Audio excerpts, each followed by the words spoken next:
Corona virus के cases एक बार फिर से बढ़ने लगे हैं और खासकर 5 राज्यों में मिल रहे नए कोरोना मरीजों ने एक बार फिर से चिंता बढ़ा दी है। इन 5 राज्यों में से भी केरल और महाराष्ट्र में कोरोना के सबसे ज्यादा केस मिल रहे हैं। इसे देखते हुए केंद्र सरकार ने दोनों राज्यों को नाइट कर्फ्यू और लॉकडाउन लगाने पर विचार करने की सलाह दी है।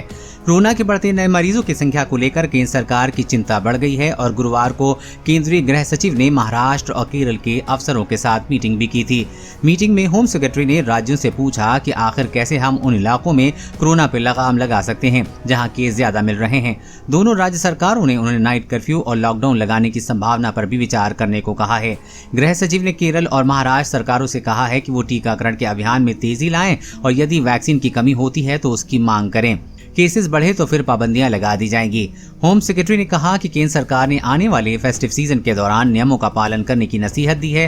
केंद्र ने राज्यों से कहा है कि वो सामाजिक कार्यक्रम पर रोक लगाएं और फेस्टिवल के दौरान भी भीड़ भाड़ नहीं जुटने दें। यदि आने वाले दिनों में कोरोना के केसेस में इजाफा होता है तो एक बार फिर से लॉकडाउन के दिन वापस लौट सकते हैं।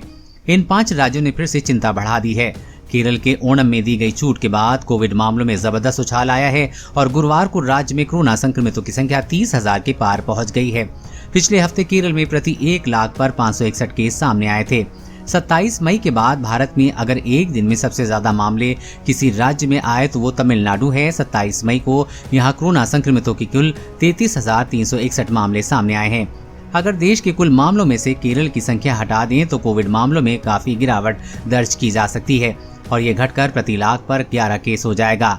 महाराष्ट्र और दक्षिण भारत के 5 राज्यों आंध्र प्रदेश, तमिलनाडु, तेलंगाना, केरल और कर्नाटक की संख्या अगर एक साथ मिलाएं तो पता चलता है कि इन क्षेत्रों में प्रति मिलियन निवासियों पर औसत नए मामले 7% 76.8 से 81.9 तक बढ़े हैं, जो चिंता का विषय बनते जा रहे हैं। कोरोना वायरस और कोरोना वैक्सीन से जुड़ी हर अपडेट पाने के लिए चैनल को सब्सक्राइब करें।